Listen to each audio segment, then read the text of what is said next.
I'm very, very excited to be moderating today's dialogue, simply because of all of you guys who are here, but also because of Raeesa and Ntsikayethu, who are going to be the fellow panelists. Um, can't hide my excitement. That's how excited I am. And both of these individuals are just really incredible in their activism. It's just really, really amazing. So I'm gonna keep blabbering because of how much I admire both of them. But I'm gonna give the mic to Raeesa, who is going to introduce themselves to us so that we can all know what's going on. Ray, it's yours. Thank you so much. I'm also really, really excited to be here.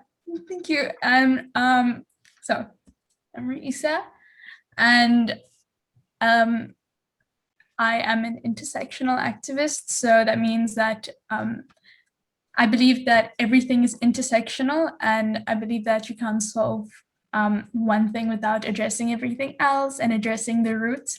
I've been very active in the climate space and the gender-based violence space, but as my existence as a queer person of color in South Africa, I was a female at birth, in this age of climate change means that just my existence is not, just my existence enters so many activist spaces that I involve myself in a lot of things, because again, everything's connected. And yes, thank you. Amazing. That made me feel so warm inside. Simply because, yeah, like I'm just one of those people. Thank you so much, Ray. Ntsika, would you like to introduce yourself to us, please? Zika, yeah, to Nikelo, 16 turning 17, and I'm a climate activist. I believe by then I do say pay attention to other sectors, as the Rahish has said that most things yeah, you cannot address a certain issue without addressing the other, so they intersect in a way. And I would say I started being a climate activist after I I went to a camp, but then I knew about climate change, but then I didn't know what to do about climate change then. Then I went to a camp, met this beautiful, the so ever beautiful Ayaka Melitafa, and told me about ACA. Then ever since I got into ACA, I have gotten a chance to grow as an activist, became aware of things I could do, became aware of ways I could be an activist, even if it's small in a way. But then, yeah. Thank you, Ntsika. I think I've said I'm excited for today's dialogue, but I'm gonna say it again because I am that excited.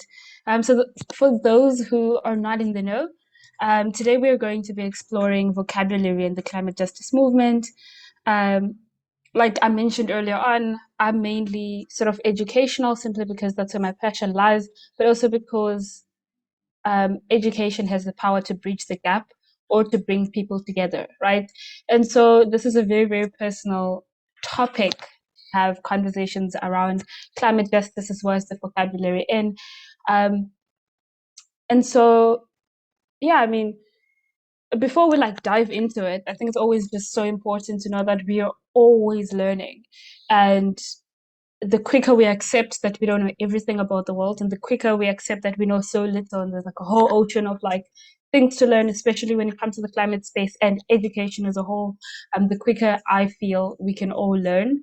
I also speak from experience because I was at some point where like I know all about these things, when I didn't, and so I was humbled, and then I'm like, okay, so I don't know, so let's learn.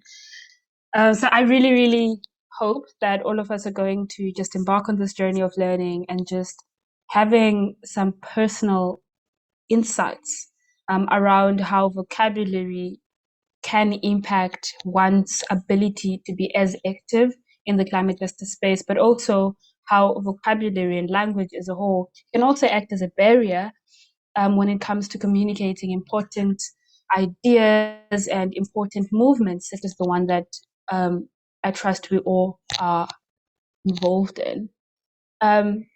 So, Ntsika, I don't know if you'd like to start us off with your experience with, say, the vocabulary that is used in this space, or maybe some phrases that you had never heard of until you got here, and how that has personally impacted you, and also how you see that impacting people in and around the society you live in.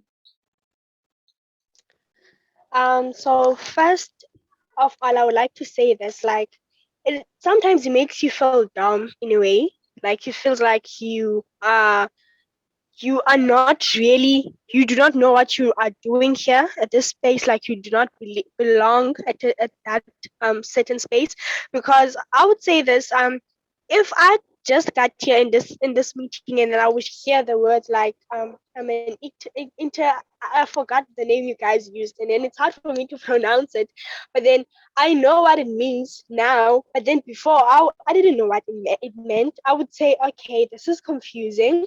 Why are the words they use different from the words I use on a daily basis, you see? So first of all, it makes a person um have the lowest self-esteem in in the language they speak or use, because like most of us black people, I'll just say of that, like, English is not, it's not ours. Like, we don't know English. We really do not know English. We learn English in isiXhosa in classes, so they make it easy for us. So when you get into a space like this where they use words they normally think everyone should know by now, or they create words thinking that everyone will like follow along, it's like sometimes it's hard to catch the grill, you see.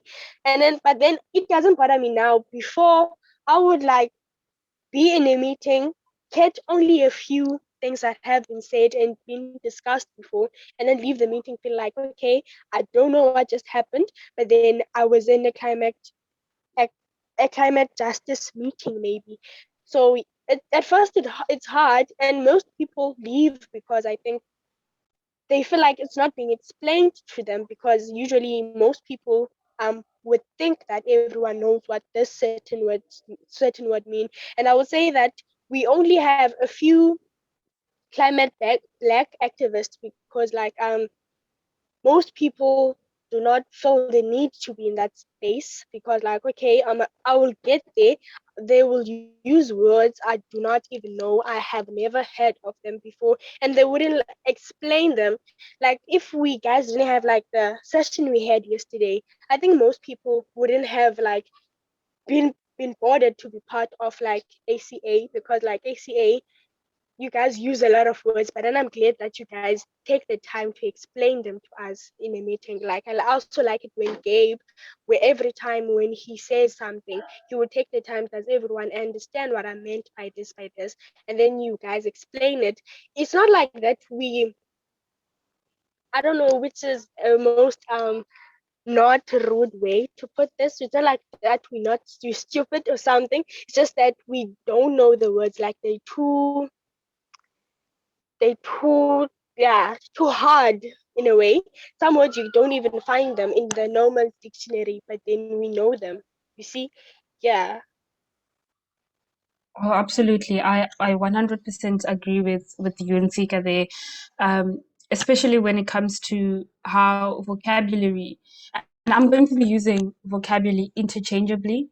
I'm going to change it up simply because we are mainly focusing on the vocabulary, but also because there are so many terms that could explain the word vocabulary.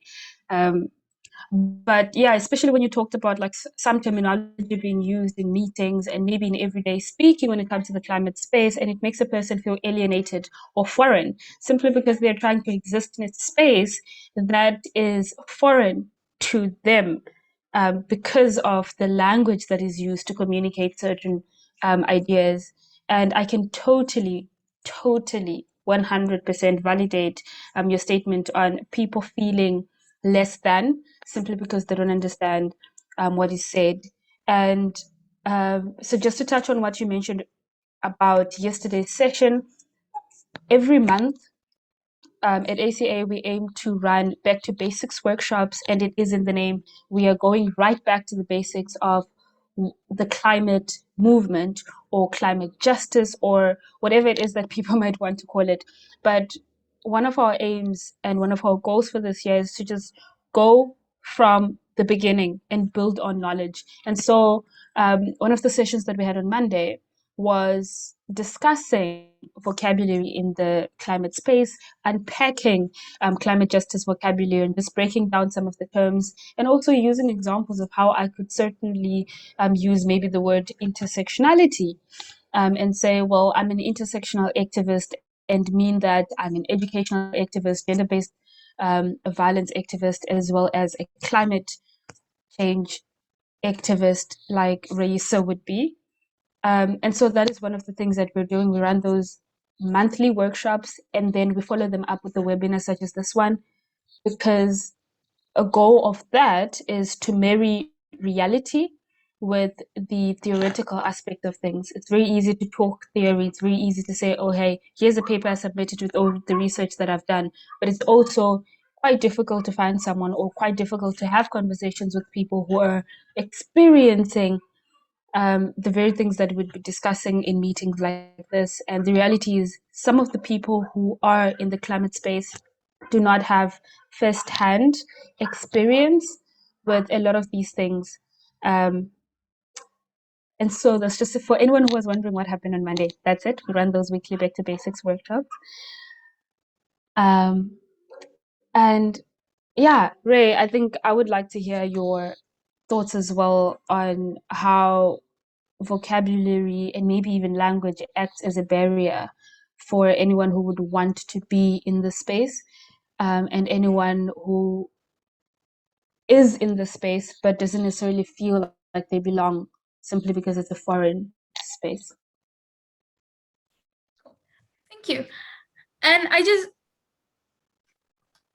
thank you so much for saying that, like, the words I used, that like the word intersection activist even was a word that you don't understand, because I've been recognizing a lot recently just how much of a privilege it is that I grew up speaking English. Like, I noticed it in high school, where I could walk into an exam room not knowing what's happening and completely suck an essay out of nowhere, but just because I'm good at English, like being good at things like history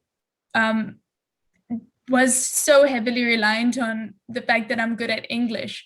And I remember like wondering how other people manage, and just like going forward and entering the university space now. Like, I'm just in first year, and I'm just seeing how anglicized and English these spaces are, and just realizing how throughout like the whole, like your whole schooling career, everything is English, or maybe it depends what spaces you are, Afrikaans.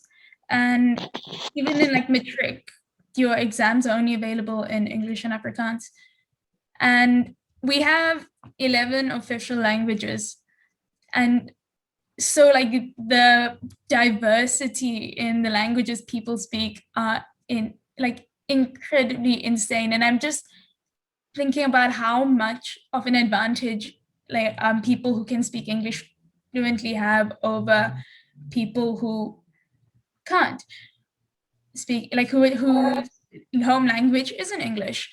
And I remember earlier this year, during one of my interviews, the people I was with, they didn't speak English, and they, like, when trying to talk to them, they were trying to accommodate me because I speak English, whereas I should be the one who's trying to follow their conversation because I know I'm the only one who can't speak English. It's just looking at how English as like just how there is definitely so much privilege with being able to speak English fluently.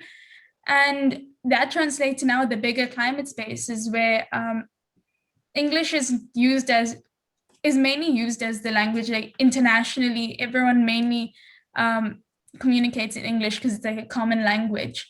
And it just, how many people are left out of that because of that? And I know the things I attend at SAIA, where we're looking at I don't even know what it's called, the NDC. I can't concentrate. I feel so completely out of the loop because the language used in these documents is so intense. It's hectic English. And I can't follow it. And looking at academia and like just university, how English things are. And I recently have been really frustrated with the system and how exclusive things are and how it's seen as superior. Yeah, like your level of English is superior. These documents are in the highest, like the most like high, difficult English. And for me, I've just been so frustrated. And because I'm just like, if your document isn't accessible, then it's your document that needs to change. Like I remember with Gabriel last year, we were talking about, or sometime this year, we were talking about how the Paris Agreement is also not, it's also like quite difficult, quite complicated. And one professor said that from Europe said, oh no, they can put a team together of people who can help us understand it. And we say, no, the point is that there shouldn't be a team trying to help us understand it. It should be understandable and accessible to people as a whole. So, yeah. Thank you. So much there. No, there is. And I think it would be a disservice or it would be unfair to actually speak about a vocabulary without talking about how currently the way this space is borrows a lot, or maybe is even a legacy of colonialism in the way that things are run and in the way that, and I love how you mentioned superiority in the use of English and how we can always relate that to times of colonialism and how currently we're trying to do the work of decolonizing spaces. And it's such a big task. Like when you look at it, it's like, oh my goodness, we're going to decolonize this space. And then you start doing it and you find out that you are one person against mountains of things, and just how inaccessible it is for so many people who are not English speaking, and how, contrary to popular belief, English, in as much as it is a common language, it also does not afford all the people a chance to communicate and understand each other. Like it's such a complex thing that we might even have to like have a whole session on speaking about decolonizing a space, and maybe it might not even be just one session. It might be like numerous sessions because it's just a lot of work. But I think it's worthwhile to realize how so much of what we are currently fighting, from not just the climate space, but like the climate space and all its problems. And when I say all its problems, I'm talking also about the fact that it's not accessible. And when we speak accessibility, there's just so much to talk about. And one of which is what we're discussing today, the vocabulary in the climate justice space, and how, it's I really get excited when things work out, like they align. So we were talking about, one of the things we mentioned on Monday was just decentralizing and decolonizing and how those two were interlinked. And then we get to today and we start talking about how, we should decolonize the space. But I think also part of the conversation should be about decentralizing the space, because when we only use English as a medium of communication, we essentially centralize the means of communication, thereby kicking people out of the movement itself. And I think it's really worthwhile also looking at currently, so the majority of us on this call are in South Africa. And if we look at the numbers, as in English speaking people versus those who have English as their second language, third, or even fourth language, I think English is like my third language. And, just explore how in a country like South Africa, it's really iffy how in such spaces, again, we are going to be using English to communicate to the majority of people who aren't English speakers. And there are like 9 other languages, 11 other languages that are spoken in the country, and yet English is one that always comes up. Also in institutions of higher learning, so I always make a point of associating institutions of higher learning and the climate space. Simply because a lot of the scholars are coming from these things, they hold like all these PhDs and all these fancy things. And Ntsika, I would like to hear from you how. So first, how like the space should. I think we know how the space should change. Like it should be more accessible. But what is the impact that would have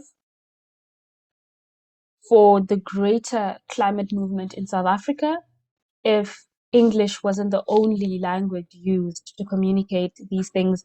If, for instance, we had a closer term for climate justice, if more Zulu people could understand what climate justice was, and there was an actual climate justice term in Sesotho or something like that. So I'd really want to hear your thoughts on that, Ntsika.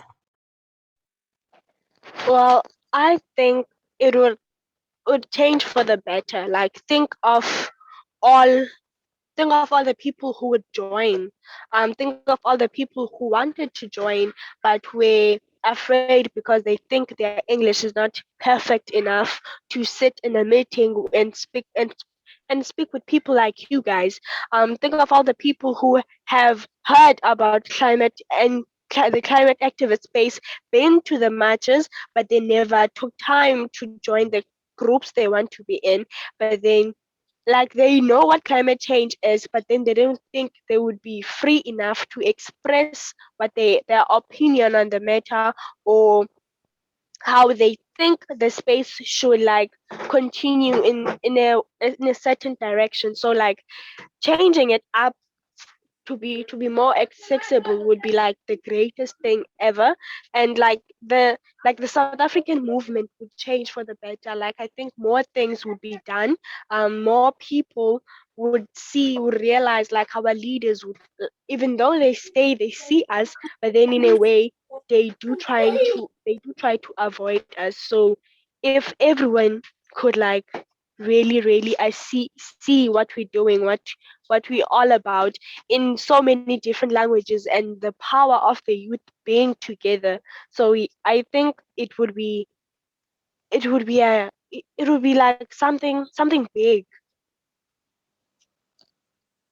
And I think I also just want to stay on you for a minute, because one of the messages I got from what you've just said is currently it's sort of like an us versus them type of thing, where we know what we know and we speak it however, and you have to learn how we do it so that you can actually exist in the spaces that we exist in. And you mentioned in one of the meetings about your vegetarian experience with one of your teachers, and I would like for you to speak to us about that as well. Also touching on the idea of the us against them ideology, where your teacher was quite shocked that a black girl was vegetarian, and it's a white people thing. So yeah. So when most people hear the term climate justice, or being in the climate space, being a vegetarian, being a vegan, they normally think of it as a white thing, because most things like that are what mostly white people are involved in them. They are English associated in a way. So like me coming off as like a vegetarian to my teachers, well, some of them would say, so what do you eat? So what do you do? You see, where do you hear that? You clearly have white friends or something. You see, so they don't take it as a thing that a black girl would have the mentality of, okay, this is what I'm thinking of doing, and I'm doing it for this and that particular reasons. So they normally think you were influenced by the white culture or something, like white people. So they don't think you are what you want to, you see. so then so then if all these things like the climate space, the change of lifestyle were not only presented in English, most people would be okay, would say, okay, I would do this because it was told in me by someone who speaks Zulu, Xhosa, Setswana, like people who they identify with, you see. So the term us against them would be, we come to them with like this, and we know this and this and this and that, and this is what we think is right and wrong, you see, but we're speaking it in our terms, not in theirs. And then now it becomes like it becomes like you telling me what to do. You're not you. I don't know how to phrase this, but then I think you guys get what I'm saying in a way. Then there's also, every time I think about that, there's also a term, a quote from Nelson Mandela, the one you said, you speak in a in a language you know, he will he will take it to the mind. You speak in a man and you speak to a man in a language he knows, he takes it to the heart, something like that. But then I think I once saw this quote. So it's things like that, simple things like that, where people do not take you seriously because most of the group, a race group they identify with, does not know a certain things, or they do know it, but then they think it is like it it's from the white culture or something, like white people do it, so why should we do it? So this and this is for white people, like the when you come off to people as a climate activist, they would normally say that space is filled with white people. So how do you survive? How, as if they expect you to not know what's going on there. It's just that we do know all of this. We just threatened by the language of use normally, like normalized in that space. So speaking English, obviously we speak English, but then when you get there, there are certain terms people do not get. So they normally think it's a white people thing. I don't know what they're saying here and here. Instead of taking the time for them, instead of taking time for them to learn a certain things like that. So when you ask the question if things would change and then we'd have a term for climate justice in isiXhosa, Zulu, Tswana, most people would join because now they know what is being said. But then you see this when a thing is said in isiXhosa, sometimes most people would say, is there a word in for it in English? So it's really confusing when it comes to language, because I could say a thing now, and then someone would ask me what's that, but then I said it in isiXhosa, and then I have to find an English word for it so they can know it. So it's really confusing in a way, but then it does work sometimes. So if I would come to someone, if I knew a term of a climate activist, but in isiXhosa, I would tell you a lot of people would join ACA because, okay, I get what you're saying. I know what you guys do, this and that. So yeah. Absolutely. I 100% like it's I don't know of any person who is not of color who will not be able, again, this is a personal thing, will not be able to relate to the frustrations that I could tell from your tone. And if I can just make this about me for a minute, I remember how when I started making noise about my involvement in the climate space, I also had, people telling me, "What are you doing in a white people space? Like, have you lost your roots?"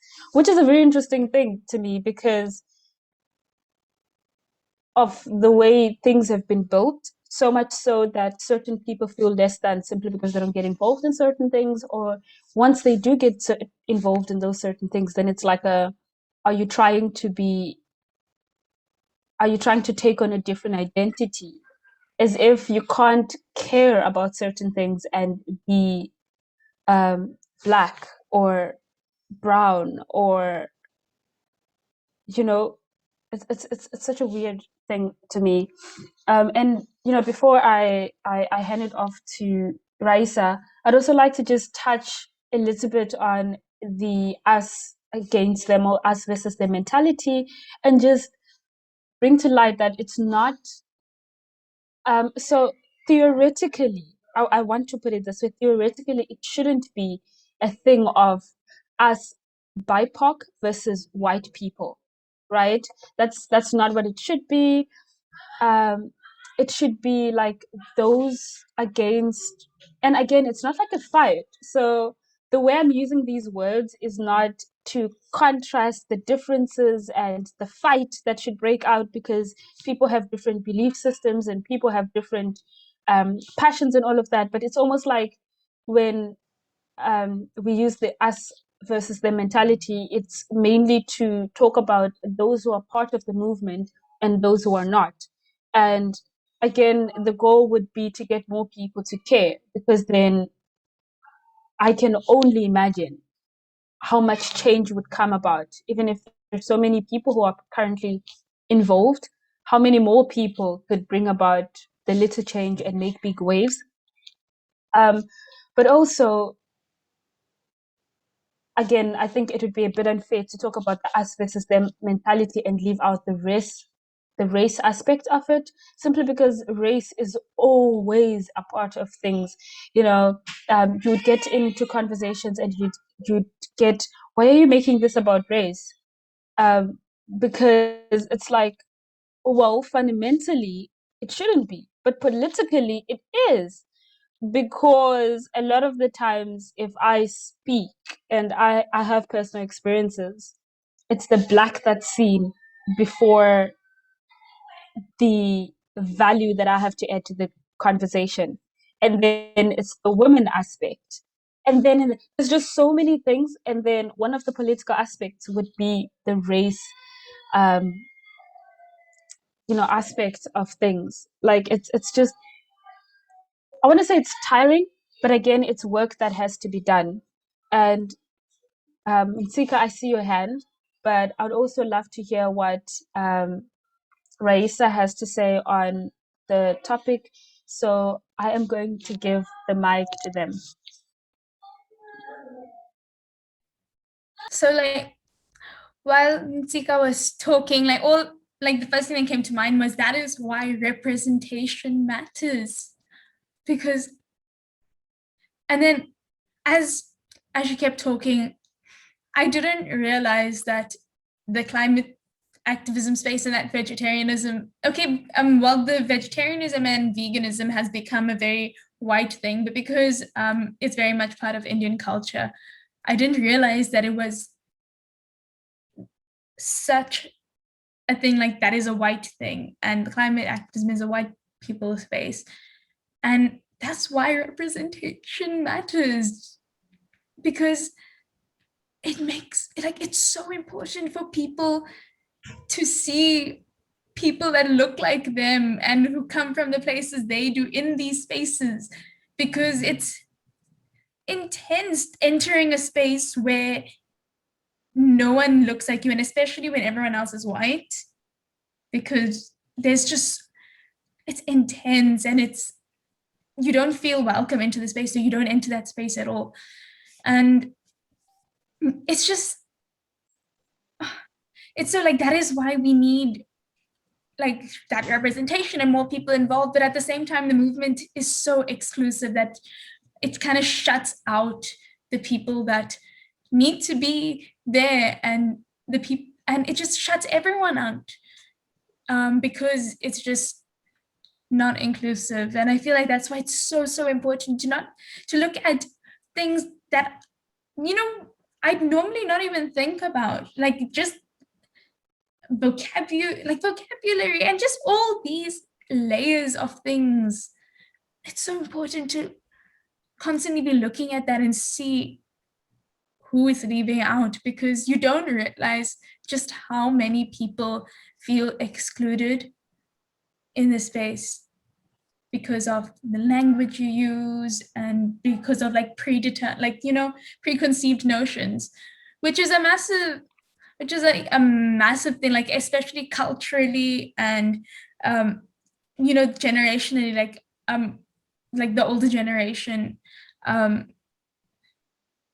there's a lot of those like preconceived notions and like that this is a white thing, which is really it's really sad that these things, it's seen as a white thing. It's really because it should be the indigenous people spaces. White people have it's like climate change and the climate crisis and all of these things are like a direct result of colonization and of imperialism, and now white people have then come and taken over the space which should be for indigenous people.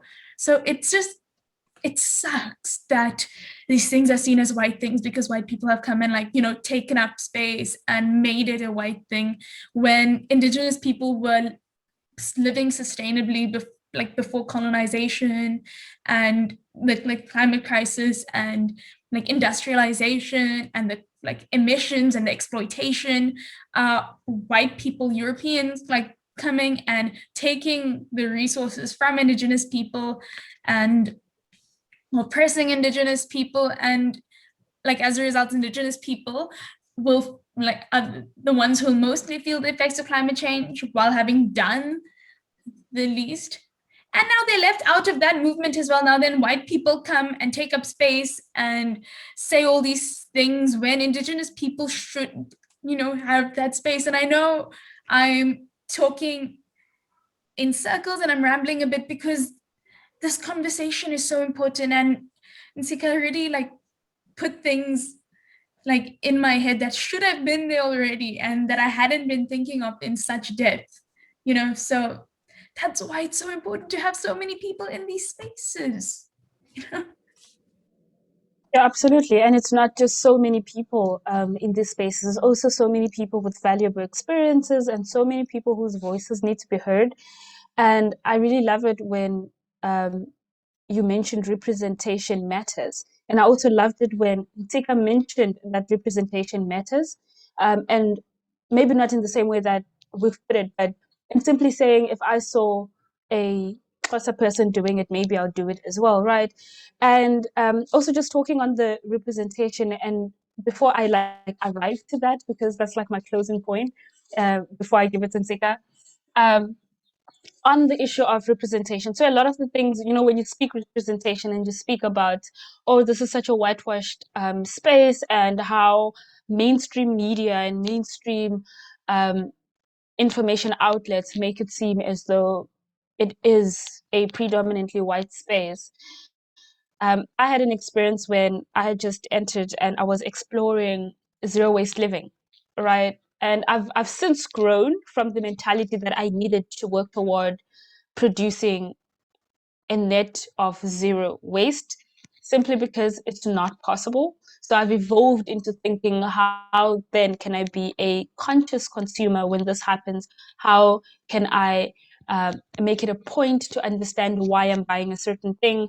But before I arrived to where I am right now, I was doing research, and a lot of the articles I was reading were written by white people. And then you go onto YouTube, and you see all these zero waste videos are made by people who are mainly also white, and saying, oh, by the way, I've got a mason jar as trash for the last 5 years, and this person lives by themselves.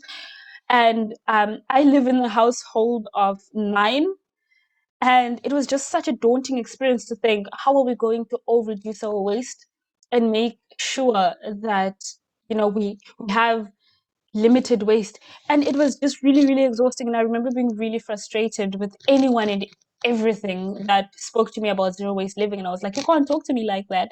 because it's not accessible. It's not the reality of many African families who not only live by themselves, but also live with like extended families. And, you know, in some cases, you'd have like 15 individuals in a household, and then you try to talk to them into becoming vegetarian when they think that it's a white people thing. And again, it just comes back to how it is so important to have representation in these situations, but also how important it is to have a different perspective on the things, to have lookings or perspectives from BIPOC eyes, from a different lens. Like if I'm going to speak about zero waste living, I'm going to speak about it from my experience as Mitchelle, and not as someone who's part of environmentalism, of which I'd just like everyone to take like a moment and think about how environmentalism is or can be or has been made into a child of colonialism, with the whole exclusivity and blaming BIPOC for eating meat and all these really, really annoying things, you know, where, oh, we should all become vegetarian and vegan, of which it comes from like a very good place. But then remember, you're talking to people who are sustainable farmers and all of these things. So I would really like us to take like this moment to think about environmentalism. And other people may not have had the opportunity to think about it in such a way, because it's also presented as this innocent sort of movement that aims to save the earth, when in fact it is deteriorating the earth as well, because let's ban plastic straws. Well, I mean, yeah, but like what else? So yeah, I'm just gonna give everyone like 5 more seconds to like think about it. And also just mention that I actually came across what I'm talking about now, environmentalism and colonialism, and how the two are like a perfect match. I think to say environmentalism is a child of colonialism might even be off. It's almost like twin sister or twin sibling of colonialism. And I saw it on Instagram.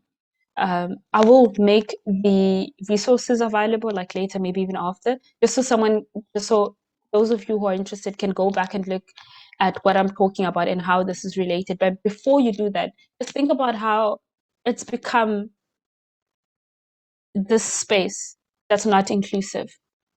And by inclusive, we're talking about welcoming people from all walks of life.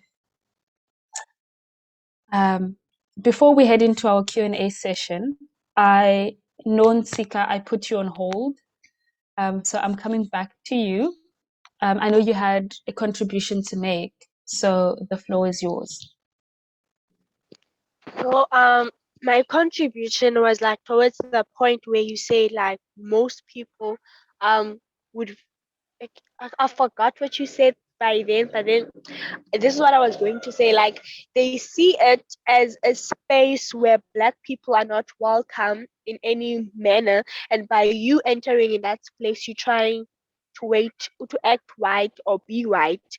So it's kind of not like it's kind of not encouraging people enough to like to join the space, because they are now afraid to being called like you trying to act white, you trying to being white, you see. So it's sad in a way, because most people would have liked to be in this space, but then are not in the space because they do not want to be seen as people trying to act white. And when it comes to the reputation matters, it's the point where I wouldn't have joined or I wouldn't have known ACA if I didn't go to a camp, because Africa, like climate justice was introduced to me by a white male who came to our school with Africa Unite. So being being in that space, I would tell you that like the classroom was full, because we were told that there's going to be a presentation by Africa Unite in room 7. And when we got there were 2 Black people and 3 white people. we sat down, and then they introduced themselves from the AIDC, and they told us they're here to introduce what do you know about climate change. They introduced the topic. They gave a solution on how we could like be part of taking action against. That's the only time we knew about Greta Thunberg. Also, we didn't know about Greta Thunberg until that presentation. But I tell you now that only two people came out in that classroom interested in taking action in climate change. It was me and Betty. And I think we are the only two active people at school who are taking action against climate justice. So if I was not interested in that meeting presented by a white person, then I went to camp, saw Ayaka. Ayaka is from a black township doing what most people would refer as like a white thing. So I saw, okay, there is space for like black people. I should join because I'm really interested to see what I could achieve in this certain space. So representation does matter in a way, because I wouldn't have been here if I never saw a black person in any of the things I ever attended. Amazing. And I think that also speaks to um, gatekeeping and these spaces. Like it's a form of, again, it's a form of saying this is our thing, or this is their thing, when you are labeled certain things that they would know would make you feel uncomfortable. Simply because it moves so far away from your identity as a person. Like if someone were to tell me, you're only in the climate justice space because you're acting white, it's also safe to say I might break some bones. But also, before doing that, I would sit and think, no, but where is that coming from? From that person's wherever. And then I would try and engage to speak about these things and say, no, hang on, we should all care about these things. And because you've only seen white people in the space, or you've only seen certain people in the space, then it doesn't mean it belongs to them. Because again, like Ray mentioned, it's inherently a BIPOC space because of the relationship that Indigenous people have with the land. And then, colonialism came about, and it was like, you know what? This is our thing now. And then now it's manifesting in the form of environmentalism. Ooh, that was a lot. I think at this point, I just want to extend my thank yous to our panelists. We aren't finished. I'm just opening the floor up for questions from everyone on this call. Please do pop in your questions so that we can explore them, so that we can learn. Because again, this is a space to learn, and we definitely want to expand our knowledge. And I would hate for myself not to look at things differently. And yes, that was a guilt trip. So please do ask your questions. We have one question, and it is from Gabriel. It says, do you think government will hear our voice and start making vocabulary more accessible? Right? Honestly, for me, the current system, the current form of government isn't a good system. Like, I personally don't support the government as a whole. I still find it very exclusionary. I still feel like it's not truly democratic. It doesn't really represent people. And so I don't think that government are going to look at that. And also, because it links to so many deeper things, like just in this discussion about vocabulary, we were you heard about the system and like the spaces and like colonialism. And it's not as easy as just changing vocabulary. We need to look at what we're actually learning as well. Like, okay, cool, we can change the vocabulary, we can translate it, but if we're still learning European things and Eurocentric things and things centered around the West, how much is really changing, you know? And I think it's more than the government hearing that and changing the vocabulary and changing, like, you know, that we need to completely relook at what is being taught, what's being learned, who's in the center and what is in the center, looking at who's in, like, just looking at who's in the government, who's representing you, because the people in government are all old, you know, and the youth aren't like, I think Ayaka is the only young person I know who's actually doing things, and that was just Ayaka love there. I love Ayaka. And it's just these things, the whole system needs to change. Like, we just need to relook at all of that. So we can't like look at changing the vocabulary without looking at all the deeper things, how we got to this point, why English is the center, and what needs to change. Yeah, and so the conversation also comes to asking, why is there a center to begin with?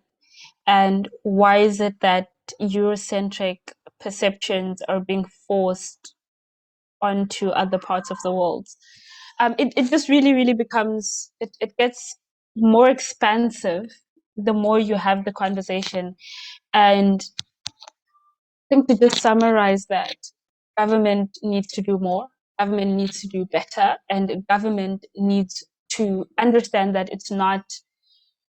they're not the center, because in the end we're going to have them gone, and we're going to have young people leading up the space and trying to clean up what they couldn't, which is something that we're begging them to do right now. Take action, for goodness sake. But no, we won't do that because the young people are doing it. No, we can't because you're hogging all the power. And why are you in the center?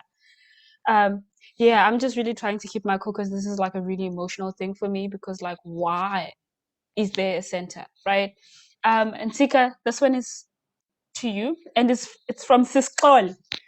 It says, as a young Black girl, in your perspective, how would you like to see the intersectional environmentalism shift, and what can ACA do to help support that shift?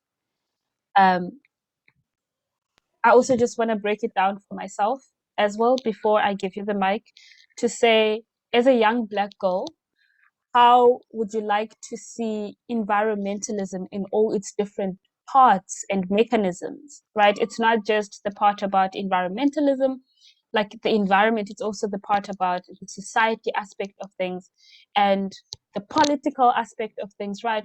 So how would you like to see all of that shift, and what can ACA do to help support that shift? So what I would like to see as a shift would be from the fact that most things are done in English, but then that would it doesn't matter in much, but then like for the young girls still in primary, so trying to get into the space, but then are scared of the language being used or the faces involved all around. So the language, like the method used to recruit more young people to join, like you'd have people say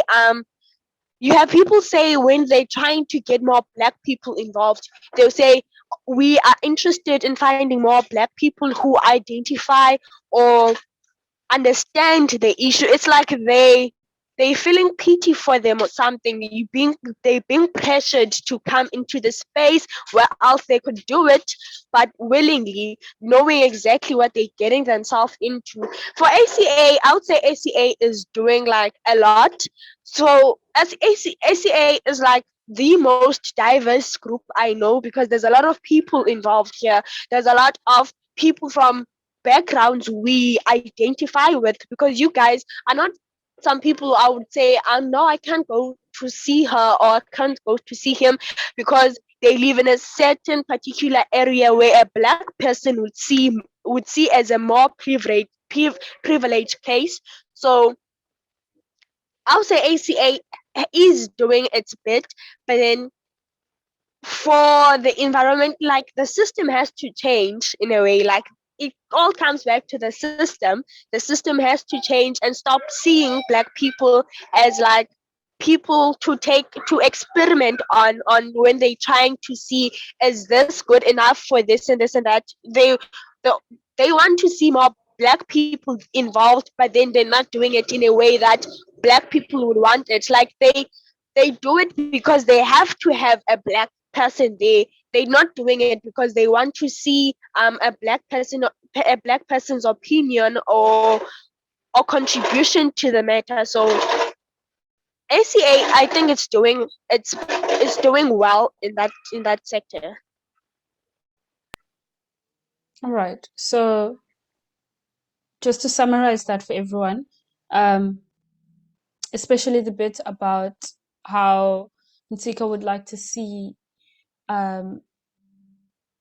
intersectional environmentalism. The English ran away. It is not my first language. Intersectional environmentalism shift is to stop approaching people who are not portrayed in mainstream outlets as people heading the environmental struggle or fight, to stop portraying those people as people who need to be on training wheels and to stop pitying them. Address them as individuals who have their perspectives, who have beliefs, and who know what they're talking about. At this point, I'd like to read a contribution from Afzal. I hope I'm reading it correctly. I really do. Afzal says, I believe the problem is the relationship between government and capitalism. The government represents the interests of those who own the means of production. The capitalist who puts profit before anything and everything else.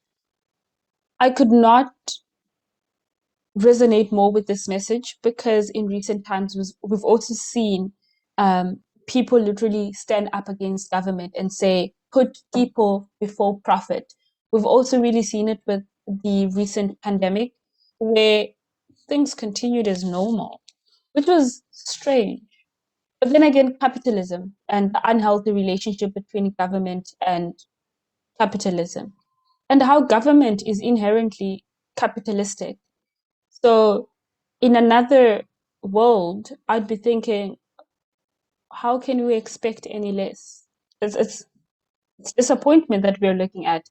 But also, again, they absolutely can do like things that make sense, like actually bring about change. And a continuation of that is the problem in post-colonial Africa is the former colonial masters are still the puppet masters, controlling governments through blackmail, state capture, and corruption. As long as capitalism reigns issues around climate change. As long as capitalism reigns, issues around climate will not be dealt with adequately. I don't want to say anything to that. Yeah, I won't say anything to that. Ray, do you have a contribution to this? Yeah, I'm going to give the mic to you.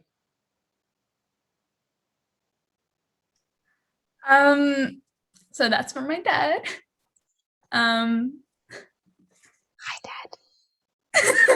You can see where I get it from. For me, what my dad said is, I think another way to say it is that if we look at like colonization and all of that, decolonization or independence never actually happened because it was still like where in like places where the British ruled and stuff, it was still the British deciding, okay, cool, now you can have your independence, but we're going to decide who's the one. It's going to be this system in place.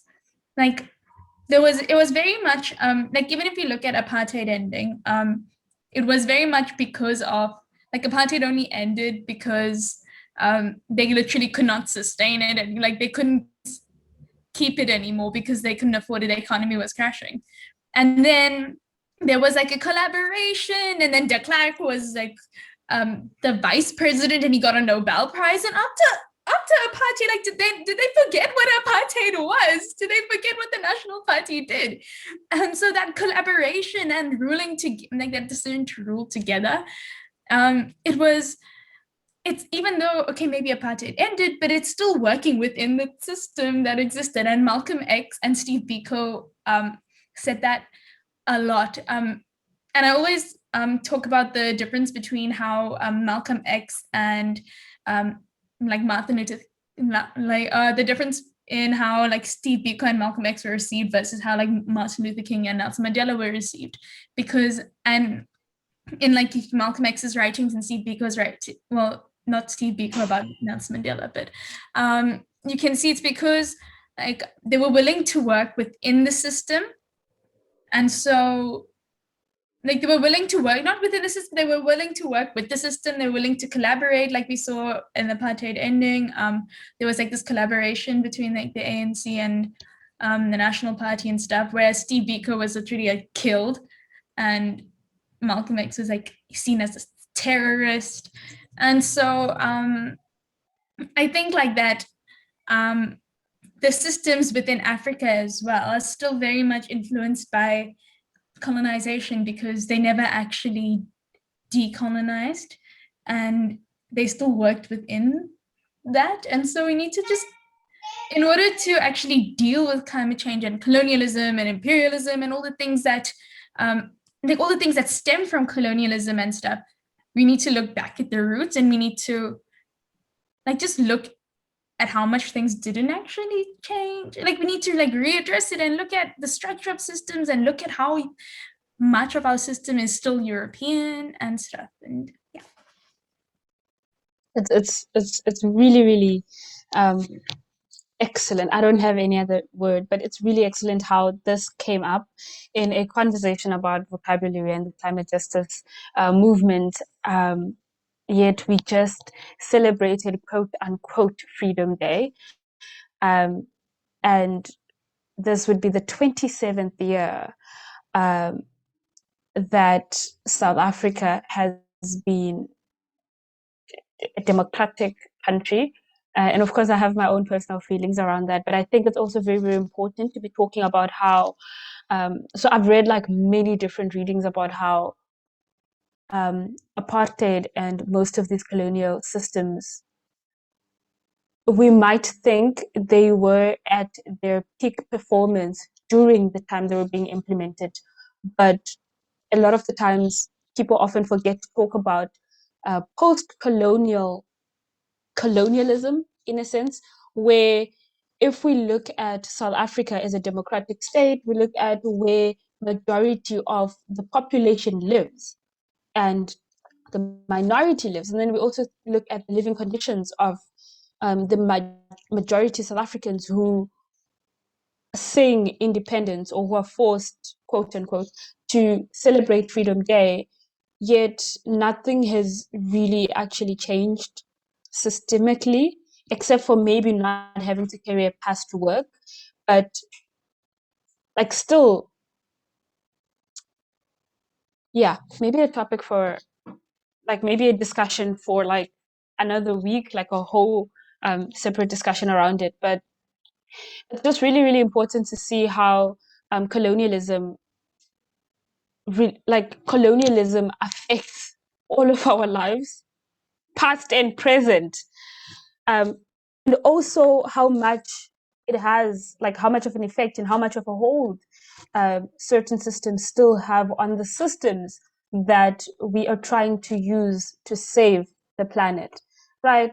So like, okay, fine, let's do the climate justice movement. Oh, but hang on, colonialism. What do you mean? Majority of people maybe in South Africa still live in under-resourced communities, don't have access to clean water. Oh, but those are the same conditions that they were living in under apartheid. But then environmentalism, how then do we use that to address that issue and still have it be intersectional with like the political aspect of things?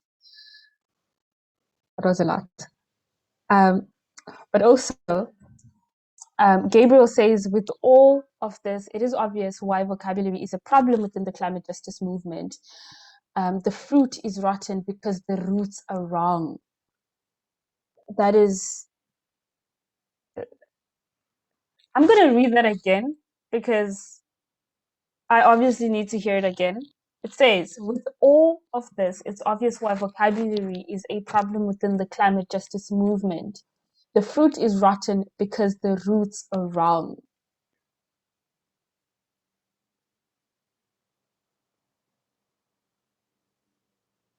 Yeah, I needed a moment. And I think it would also be important for like all of us to think about what it means to us to decolonize spaces, what it means for us to decentralize spaces, and why it is so important to understand colonialism, pre and post and during, as well as post-colonial structures. We should also think of how that then relates to environmentalism, because again, all of this is intersectional. You cannot have the conversation around climate justice without addressing the political and social aspect of it all. Afzal says, under ANC rule, post-apartheid South Africa remains a nightmare for the previously disadvantaged. I also want to say previously disadvantaged during apartheid and currently disadvantaged due to gatekeeping, patronage, and is that CADA? I think it's CADA. I hope it's CADA. Patronage and CADA deployment will ensure they stay in power.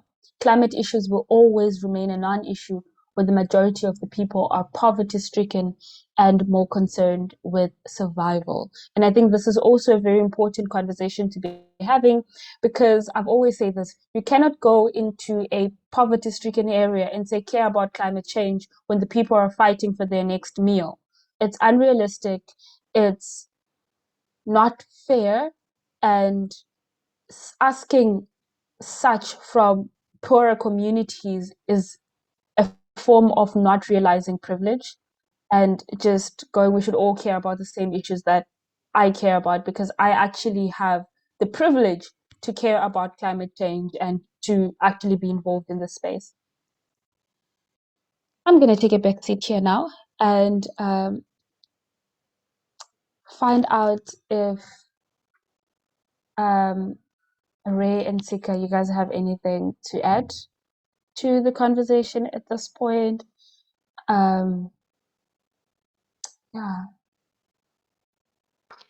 I would say, like, to add on what you just said, that you can't go to a place where people are still dealing with a certain issue and then come and introduce to them something else. So I think that will be another thing that makes the space unavailable to a lot of Black people, because some of them would say they do not have time to join a space where they would normally feel unwelcome or uncomfortable, or an outcast in a way, where they're still dealing with the problem issues, starting at like the unemployment rates. There are many issues they're dealing with, and then you come and introduce climate change to them. So in a way, as it is needed that Black people fill up space as much as they could, as much as possible, but then we have to also think about it in a more realistic way, where we say, okay, I would come in a place and work into Khayelitsha, introduce climate change, or here in Kraaifontein. Do I expect a large number of people to join me in this? Obviously not, because people here are dealing with issues that are like the service deliveries from our government, the crime rate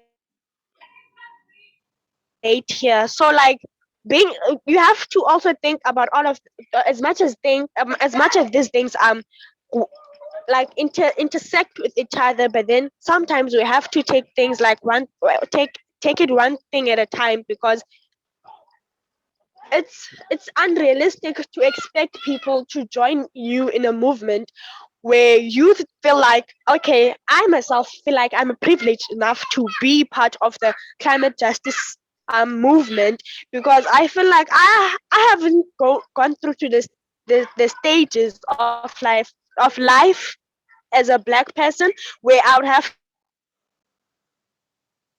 to worry about finding. I might leave the space in a year or in some years to come, because now the pressures of being black and living under the government we live under, I would no longer see climate justice or climate change as a priority for me to be part of. So, yeah. I just felt my stomach sink when you mentioned how, and this is the reality of so many people, that in years to come, it's just like really, really important for people to understand that it's not that Black people don't care about the space. In the years to come, climate change and issues around climate justice will fall into the background, because there are so many bigger things to worry about, like where will I get my next meal? Am I going to get into university? Am I going to get a job? Am I then going to die in the same space that I was born? Am I going to be living in poverty for the rest of my life? And these are just some of the things that so many people, like so many BIPOC, Black, Indigenous people of color have to experience, simply because of how the system works against them. And I think it's also just important for me to mention here that Afzal also said social justice equals climate justice. Uplift the condition of the people, empower them, and only will issues of climate come to the fore, which is, I can't add anything to that. But I think it says it's self-explanatory.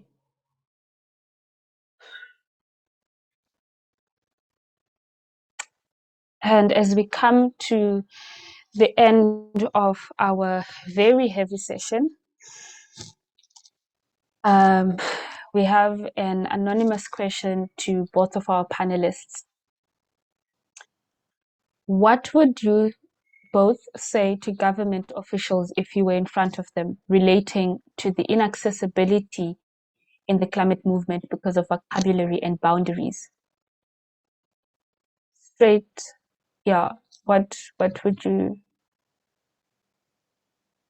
would you say to government officials if they were standing in front of you right now and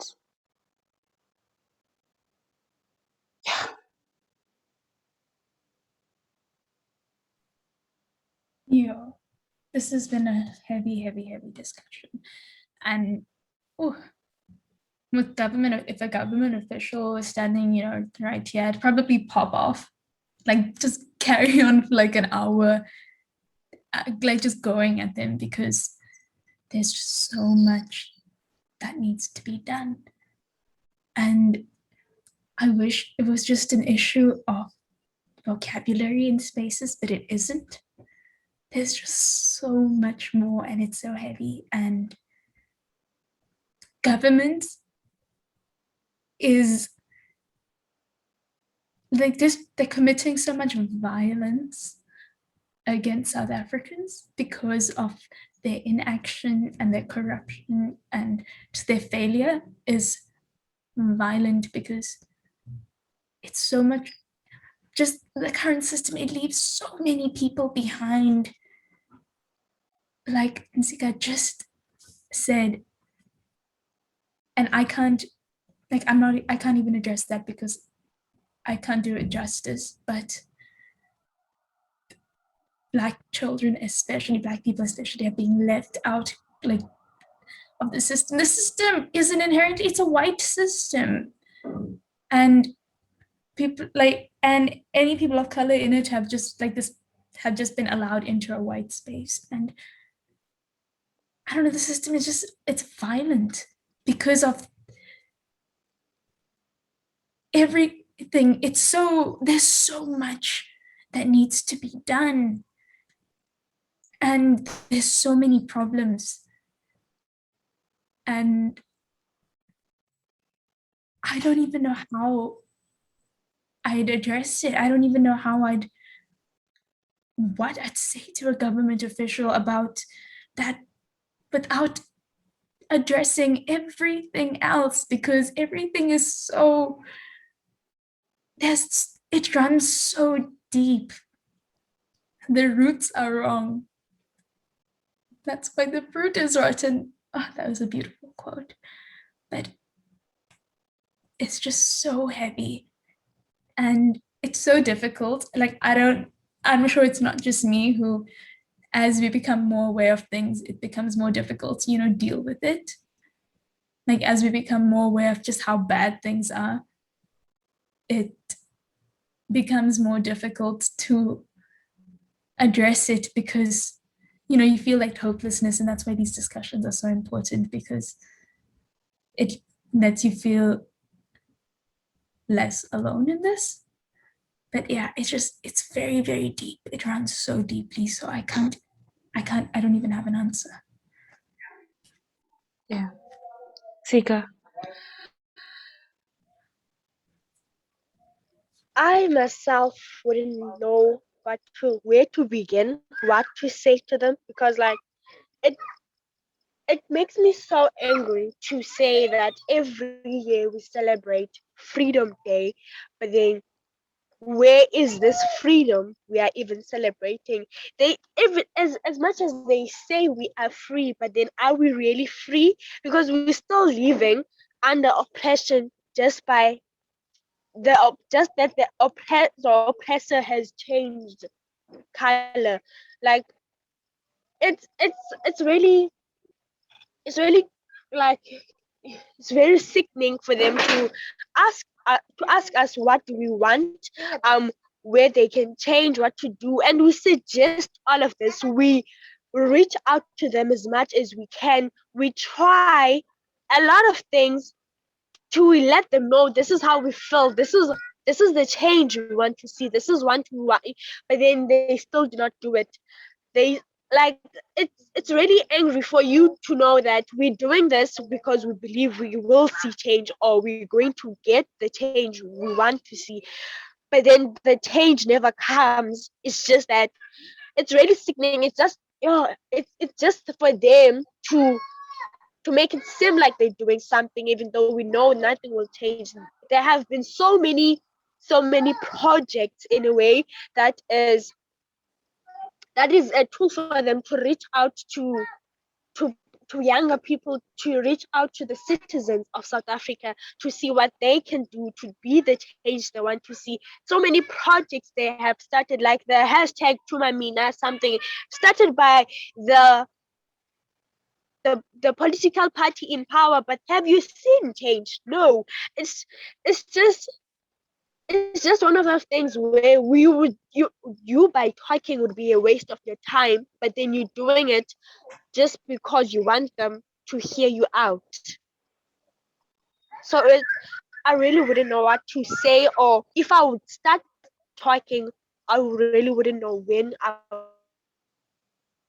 would finish, because there's a lot, as Ree has said, like there's a lot that needs to be changed, a lot that needs to be said, but then are they promising for them to say that we're going to listen to you, but then is the change? Like every time you're going to talk with someone, you're always going to have that, but I don't trust you enough to know that you're going to do this. I might tell you all of this, but then I don't see you as a person who's going to do it.